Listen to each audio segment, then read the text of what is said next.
Hello? What's up, bro? We almost at 250,000 views. Well, tell him I said cut the check. What's up, guys? In case you didn't know, you still can't buy a gun if you are a medical marijuana card holder. If you guys have ever bought a gun before, there's a separate question on the form that asks, are you an unlawful user of marijuana? And there's like other questions about drugs and stuff like that, but marijuana is separate and it's its own question. Well, a lady in San Francisco apparently attempted to purchase a gun in 2011. She was also a medical marijuana card holder. And when she attempted to purchase the gun, they were doing the background check and whatnot.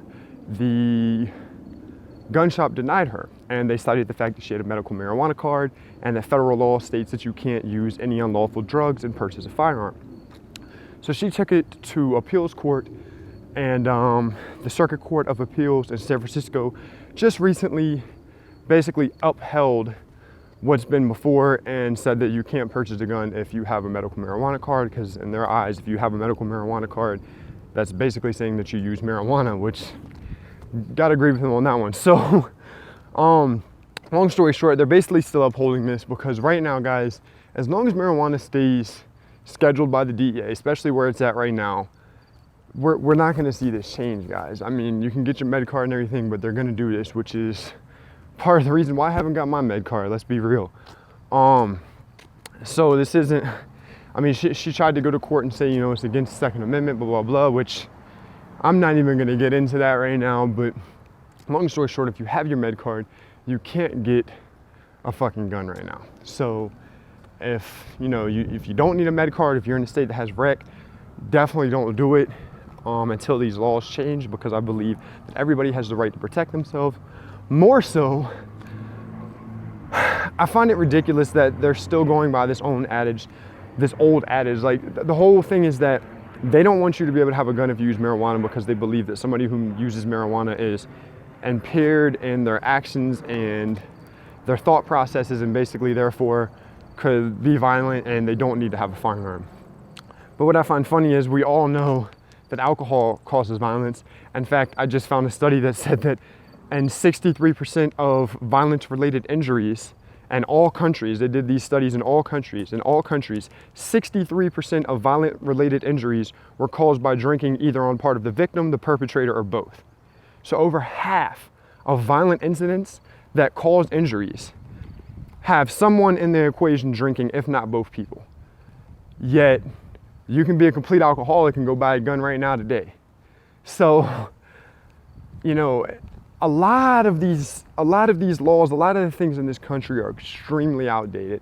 There's been, you know, numerous science studies that come out since then to basically prove some of these things wrong, and to kind of prove that there may be basically just other factors that are more important or that are worse than certain things. Like, for example, I definitely don't think that anyone that's a heavy drinker should have a firearm. I think that pretty much everybody should have a firearm, but somebody that's a heavy drinker, I look at them as somebody who's like an actual drug user, because heavy drinking period, actually does impair your thought process. It actually does make people violent. Marijuana doesn't do that.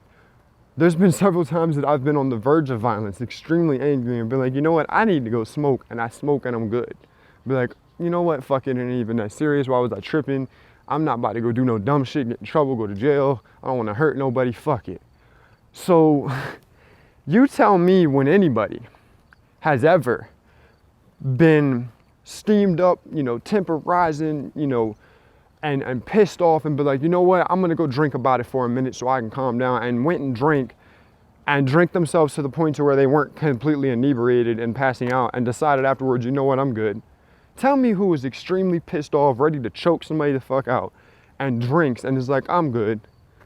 So I don't know, man. And just for a personal anecdote to go ahead and throw this in there, because, well, it can't be proven. I have been smoking marijuana since I was 13 years old. I have been smoking daily since I was about 15 or 16, and I'm 27 now. So that's over a decade of daily marijuana use. I have been carrying a gun daily since I was about 15 or 16 years old. In the last few years now, I don't really carry all the time anymore, but up until, we could say, a good 7 or 8 years, I was using marijuana daily and carrying a firearm daily. And I never shot anybody. contrary to reports by some people that were trying to get me in trouble in the past, I've never pulled a firearm on anyone. I have never threatened anyone with a firearm. And like I said, there have been scenarios in the past where I've been angry. I've maybe wanted to go up and fight somebody, and I've smoked and even just have a verbal altercation with somebody. There's been scenarios in the past where I've wanted to just go up and tell somebody to fuck off. Maybe even just somebody at work. And I'll chill, I'll go outside, I'll smoke, and just be like, you know what, fuck it. Fuck them, I ain't worried about it. I ain't even gonna give them the time of my day, and I'm sure as fuck not gonna give them the benefit of seeing me worked up.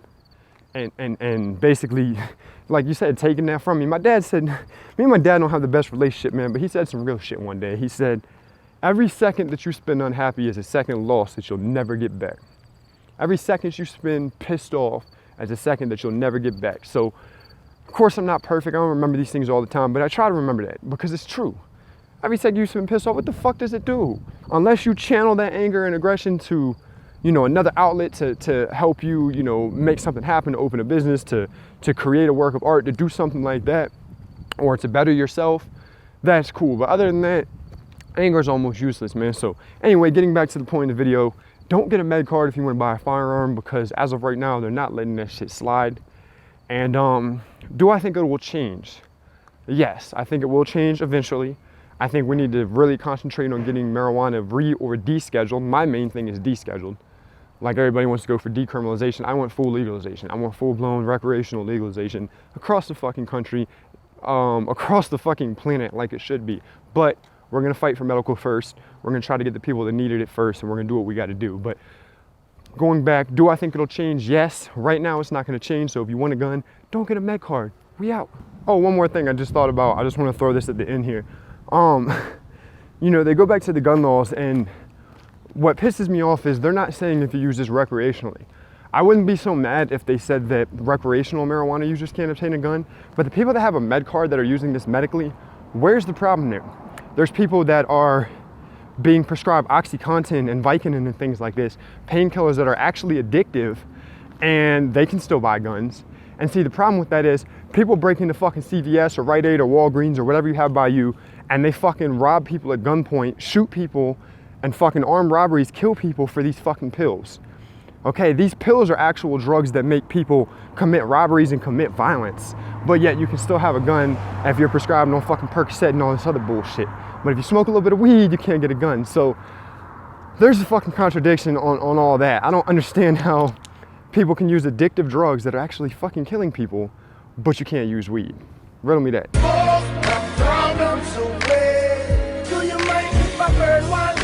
And if you do, then I will take a sentence. When blood clot, you know where we come from.